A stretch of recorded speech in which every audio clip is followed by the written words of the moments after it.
దీన్ని చూసి షాక్ అయ్యారు. ఆస్ట్రానమర్స్ ఒక వింత గ్యాలక్సీని కనిపెట్టారు. అందులో ఏముంది? ఏమీ లేదు. అదే ఇక్కడ పెద్ద షాకింగ్ విషయం. మన పాలపుంతనే తీసుకోండి, ఎటు చూసినా స్టార్స్ తో కళకళలాడుతుంది. కానీ ఈ కొత్త గ్యాలక్సీలో అసలు స్టార్సే లేవు. మీరు విన్నది నిజమే. ఈ గ్యాలక్సీ ఎంత చీకటి మరియు మిస్టీరియస్ గా ఉంటుందంటే కళ్ళకి కనపడదు. ఇన్ఫాక్ట్ మోస్ట్ పవర్ఫుల్ టెలిస్కోప్స్ కూడా దీన్ని గుర్తించలేకపోయాయి. ఈ గ్యాలక్సీ విశ్వంలోనే అతి పురాతనమైన గ్యాలక్సీస్ లో ఒకటి. దీని పేరే J0613+52.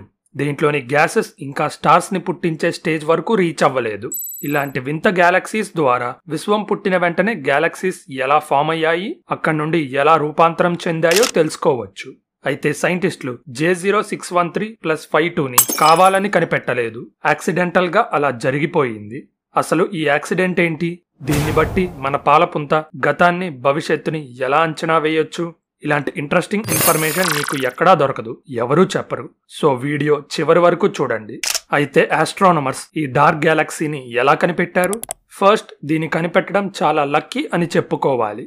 అమెరికాలోని వెస్ట్ వర్జీనియాలో ఒక పెద్ద రేడియో టెలిస్కోప్ ఉంది.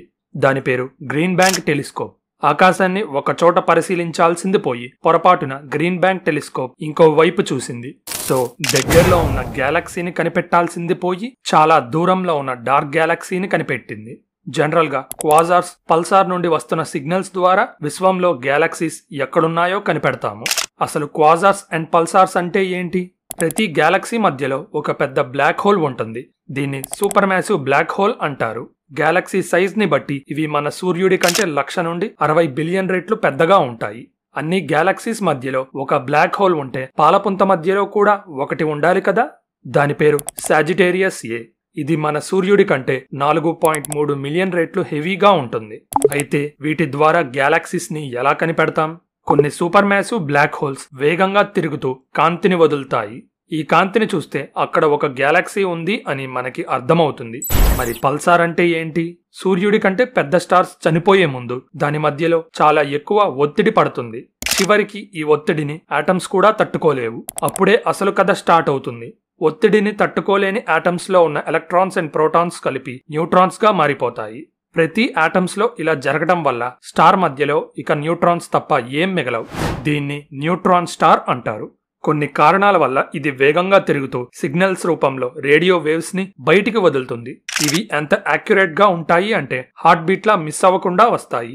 ఇలా తిరుగుతూ రేడియో వేవ్స్ వదులుతున్న న్యూట్రాన్ స్టారే మన పల్సార్. ఇలాంటి పల్సార్స్ పదుల సంఖ్యలో ఒక గ్యాలక్సీలో ఉంటే వాటి సిగ్నల్స్ ద్వారా గ్యాలక్సీని కనిపెట్టొచ్చు. పల్సార్స్ గురించి ఆల్రెడీ ఒక వీడియో చేశా, లింక్ ఎండ్ కార్డ్స్ లో ఉంటుంది, చూడడం మర్చిపోకండి. ఈ షాకింగ్ నిజాన్ని కన్ఫర్మ్ చేసుకోవడానికి హబుల్ మరియు వెరీ లార్జ్ ఎరే లాంటి టెలిస్కోప్స్ ని వాడారు. కానీ దీంట్లో స్టార్స్ లేవని ఆల్రెడీ చెప్పా కదా. మరి పల్సార్స్ ఎక్కడి నుండి వచ్చాయి? ఇంట్రెస్టింగ్ గా ఈ డార్క్ గ్యాలక్సీలో పల్సార్స్ కూడా లేవు. మరి దీన్ని ఎలా కనిపెట్టారు? గ్యాలక్సీ చుట్టూ ఒక వింత మేఘం ఉంది. దీంట్లోని హైడ్రోజన్ గ్యాస్ తిరుగుతూ గుద్దుకొని శక్తిని వదులుతుంది. ఈ శక్తి రేడియో వేవ్స్ రూపంలో వస్తే మన టెలిస్కోప్స్ గుర్తించగలిగాయి. ఈ గ్యాస్ మేఘం వెనకాల ఇంకో క్వాజార్ ఉంది. దాని నుండి వస్తున్న కాంతిని ఇది పూర్తిగా అడ్డుకుంటుంది. కాబట్టి ఒక నీడ ఫామ్ అయ్యింది. అక్కడ ఒక గ్యాలక్సీ ఉంది అని ఈ నీడే సాక్ష్యం. హలో ఫ్రెండ్స్, మీరింకా ఇలాంటి ఇంట్రెస్టింగ్ వీడియోస్ చూడాలంటే ఛానల్ సబ్స్క్రైబ్ బటన్ నొక్కి బెల్ ఐకాన్ క్లిక్ చేయండి. ఈ నీడ ద్వారా ఆస్ట్రానమర్స్ డార్క్ గ్యాలక్సీని కనిపెట్టారు. టెక్నాలజీ ఉంది కదా, ఇది నాసాకి చాలా ఈజీ పని మీరు అనుకోవచ్చు. కానీ డార్క్ గ్యాలక్సీ నుండి వస్తున్న ఫైన్ సిగ్నల్స్ ని అనలైజ్ చేయాలి అంటే చాలా పేషెన్స్, యాక్యురసీ మరియు క్రియేటివిటీ కావాలి. అలానే ఈ డార్క్ గ్యాలక్సీని కనిపెట్టడానికి ఆస్ట్రానమర్స్ చాలా కష్టపడ్డారు.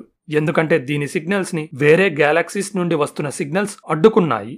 అలానే సైంటిస్టులు షాక్ అయ్యి టెలిస్కోప్ లోని పరికరాల నుండి ఏవైనా తప్పులు వస్తున్నాయా లేదా అని చాలాసార్లు సరిచూసుకొని వచ్చిన డేటాను చెక్ చేయాల్సి వచ్చింది.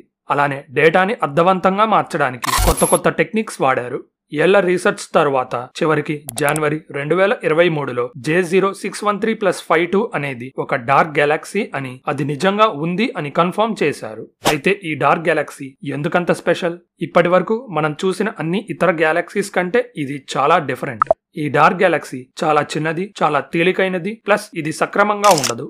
దీని సైజ్ 3000 కాంతి సంవత్సరాలు ఉంటుంది. మన పాలపుంత ఎంత సైజులో ఉంటుందో గెస్ చేయండి చూద్దాం. అది అక్షరాల 1,00,000 కాంతి సంవత్సరాల సైజులో ఉంటుంది. అంటే కాంతి వేగంతో ట్రావెల్ చేస్తే ఒక ఎండ్ నుండి ఇంకో ఎండ్ కి రీచ్ అవ్వడానికి 1,00,000 సంవత్సరాలు పడుతుంది. సో పాలపుంతతో పోలిస్తే డార్క్ గ్యాలక్సీ ఎంత చిన్నదో అర్థం చేసుకోండి. దీని వెయిట్ చూస్తే మన సూర్యుడి కంటే 10 మిలియన్ రెట్లు మాత్రమే ఎక్కువగా ఉంటుంది. ఒక గ్యాలక్సీ అంటే మిలియన్స్ ఆఫ్ స్టార్స్ ఉంటాయి.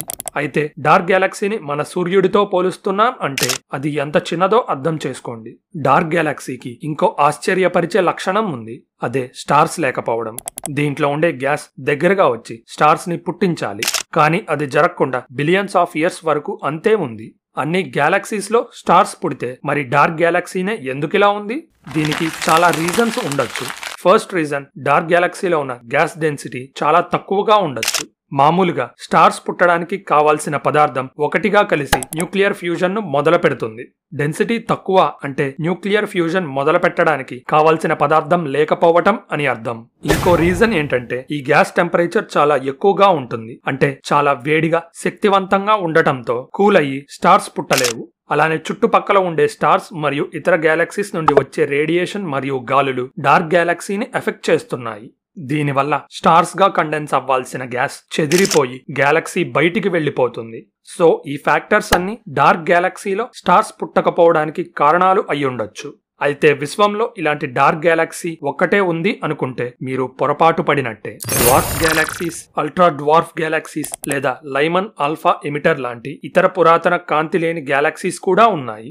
ఇప్పుడు చెప్పిన అన్ని గ్యాలక్సీస్ లో స్టార్స్ పుట్టలేదు, లేకపోతే చాలా తక్కువ మొత్తంలో మాత్రమే పుట్టాయి. వీటిని గుర్తించడమే కష్టం అంటే స్టడీ చేయడం ఇంపాసిబుల్.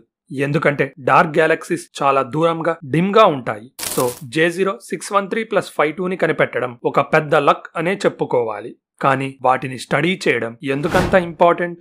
ఎందుకంటే మనం ఈ రోజు చూసే అన్ని గ్యాలక్సీస్ అటు ఆండ్రోమెడా నుండి ఇటు పాలపుంత వరకు డార్క్ గ్యాలక్సీస్ గా స్టార్ట్ అయినవే. సో దీని నుండి మనం ఏం నేర్చుకోవచ్చు?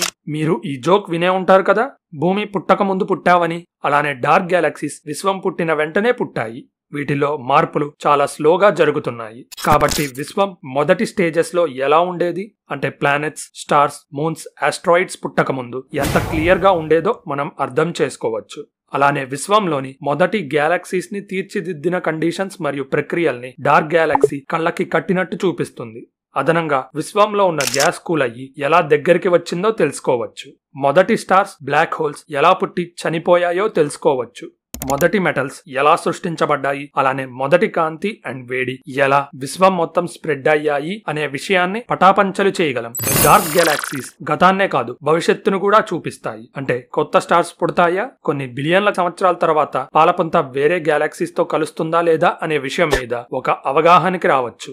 అయితే డార్క్ గ్యాలక్సీస్ అంతే ఉండకపోవచ్చు. లేకపోతే స్టార్స్ పుట్టి విశ్వాన్ని కొత్త వెలుగుతో నింపొచ్చు. ఈ గ్యాలక్సీని సూపర్నోవాలు నాశనం చేయొచ్చు, బ్లాక్ హోల్స్ మింగేయొచ్చు. లేకపోతే విశ్వం చివరి వరకు అంతే ఉండి దాని అంతాన్ని చూస్తుందేమో. మీ బిజీ జీవితాల్లో ఈసారి రాత్రి ఆకాశం వైపు చూసినప్పుడు ఒకటి గుర్తుపెట్టుకోండి, మన పాలపుంత లాంటి మిలియన్స్ ఆఫ్ గ్యాలక్సీస్ ఉన్నాయి. వాటిల్లో కొన్ని కనపడతాయి, కొన్ని కనపడవు. కానీ ప్రతి దానికి ఒక కథ ఉంటుంది. వీటిని తెలుసుకోవడానికి విశ్వాన్ని శోధించడం మానకూడదు. So stay thoughtful, stay curious. ఇలాంటి ఇంట్రెస్టింగ్ స్పేస్ ఫ్యాక్ట్స్ గురించి తెలుసుకోవాలంటే మన ఛానల్ సబ్స్క్రైబ్ బటన్ నొక్కి బెల్ ఐకాన్ క్లిక్ చేయండి. ఈ ఇన్ఫర్మేషన్ అందరికీ రీచ్ అవ్వాలంటే వీడియో లైక్ చేయడం మర్చిపోకండి. మీ సపోర్ట్